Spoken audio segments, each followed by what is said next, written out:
विश्वमा लाखौं मानिसहरू रोजगारको लागि एक देशबाट अर्को देशमा स्थानान्तरण भइरहेका छन्।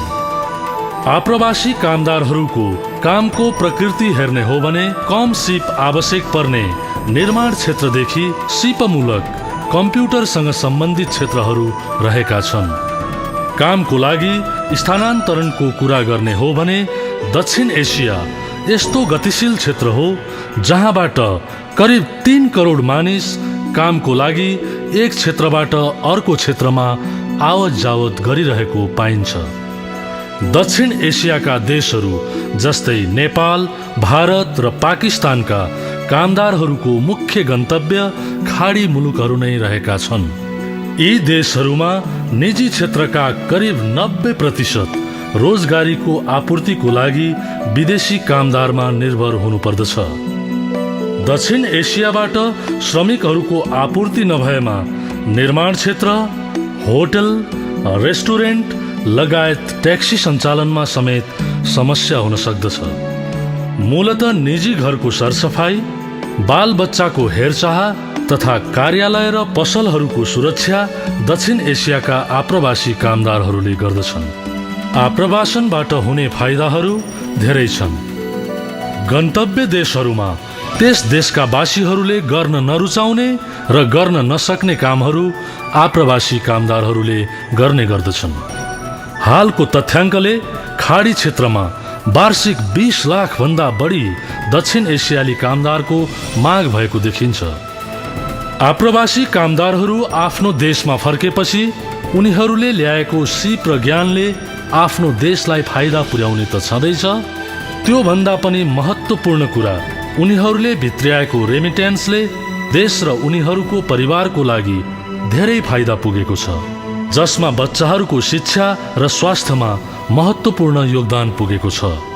2013 को तथ्याङ्क हेर्ने हो भने नेपालको कुल गृहस्थ उत्पादनको 25% योगदान रेमिट्यान्सबाट भएको छ, जुन एसियाली देशहरूको तुलनामा धेरै हो। श्रम आप्रवासनका यस्ता धेरै फाइदाहरू भए तापनि अधिकांश कामदारहरू रहर भन्दा पनि बाध्यताले गर्दा विदेशमा काम गर्न जाने गर्दछन्। आफ्नो देशमा कामको अवसर कम हुनु र तुलनात्मक रूपमा विदेशमा राम्रो काम, धेरै तलब र अन्य अवसरहरूको आशाले मानिसहरू विदेशमा पलायन हुन्छन्। तर प्राय गरेर वास्तविकता सोचेभन्दा फरक हुन्छ। धेरै मानिसहरू आप्रवासनमा जानुभन्दा अगाडि नै ठग दलालहरूको शिकार भइसकेका हुन्छन्। गन्तव्य देशहरूमा पुगिसकेपछि धेरै आप्रवासी कामदारहरू उनीहरूको मौलिक अधिकार जस्तै सङ्गठित हुनुको स्वतन्त्रता, सामूहिक मोलमोलाई र न्यूनतम ज्याला जस्ता विषयहरूबाट वञ्चित हुन्छन्। विशेष गरी महिलाहरू, त्यसमध्ये पनि कम सिप भएका र गैर संस्थागत अवस्थामा कार्यरत महिलाहरू शोषण तथा दुर्व्यवहारको जोखिममा छन्। त्यति मात्र होइन, त्योभन्दा पनि चरम अवस्थामा भनेको उनीहरू बाध्यकालीन श्रम र मानव बेचबिखनको शिकार पनि हुने गरेका छन्। भविष्यमा गएर श्रमको लागि आप्रवासन हुने प्रक्रिया अझै बढ्ने र यी मुद्दाहरू अझै जटिल हुने सम्भावना पनि रहेको छ। त्यस कारणले गर्दा अन्तर्राष्ट्रिय समुदायको लागि श्रमको लागि आप्रवासन एउटा ठुलो चुनौती र अवसरको विषय पनि हो। अनि यसैले अगाडि बढ्ने अवसर प्रदान गर्नुका साथै श्रम आप्रवासनलाई हेर्ने दृष्टिकोणमा परिवर्तन ल्याउन सक्दछ। We need concrete measures to improve labor migration governance in line with international labor standards. We need to do more to protect the rights of the migrant workers at all stages of the migration process, including during recruitment and during employment in the destination countries. We need to recognize the qualifications of the migrant workers and improve the match between their skills and their jobs. We need to improve the access of migrant workers to relevant labor market institutions. And we need to support migrant workers to use remittances to create new jobs back home.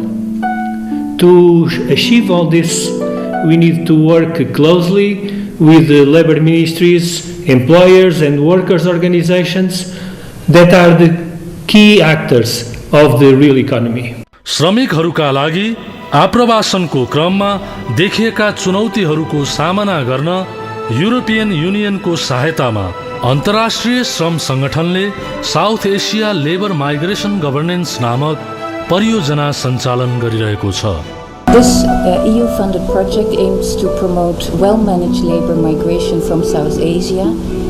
By South Asia, we target both Pakistan, Nepal, and also India, in order to ensure effective promotion of the rights of vulnerable migrant workers, enhance the development impact of labor migration, and to reduce irregular flows. I very much hope that this project will contribute to better protected, aware, and better trained migrants from India, Pakistan, and Nepal. The EU takes great interest in addressing migration issues worldwide, and this project is actually part of a much wider thematic program for cooperation with non-EU countries in the areas of migration and asylum, which aims to support their efforts to ensure better management of migratory flows in all their dimensions. The program has been running since 2007 with a budget of around 384 million euros. And this current project has a total funding of about 2.4 million, to which the EU is providing almost 2 million euros. We acknowledge migration as one of the major challenges and at the same time a great opportunity for South Asia in the coming years. But progress on this important issue will not be possible without the commitment and much needed engagement of all our partners, such as government organizations, private recruitment agencies, NGOs, and of course also with the ILO itself. नेपालको लागि European union डेलिगेसनको राजदूतले भने जस्तै आप्रवासनको कारणले गर्दा आउने दिनहरूमा दक्षिण Asia र गन्तव्य मुलुकहरूले धेरै अवसरहरू प्राप्त गर्नुको साथै चुनौतीहरूको पनि सामना गर्नुपर्ने छ। South Asia labour migration governance परियोजनाले संयुक्त रूपमा आप्रवासी कामदारहरू र उनीहरूको देशहरूले अधिकतम रूपमा आप्रवासनको फाइदा उठाउने उद्देश्य लिएको छ। त्यसका साथै त्यस क्षेत्रमा कार्यरत सङ्घ संस्थाहरूको सहकार्यमा आप्रवासी कामदारहरू सुरक्षित अवस्था र कानुनको परिधिभित्र रहेर काम गरून् भन्ने यस परियोजनाको उद्देश्य हो।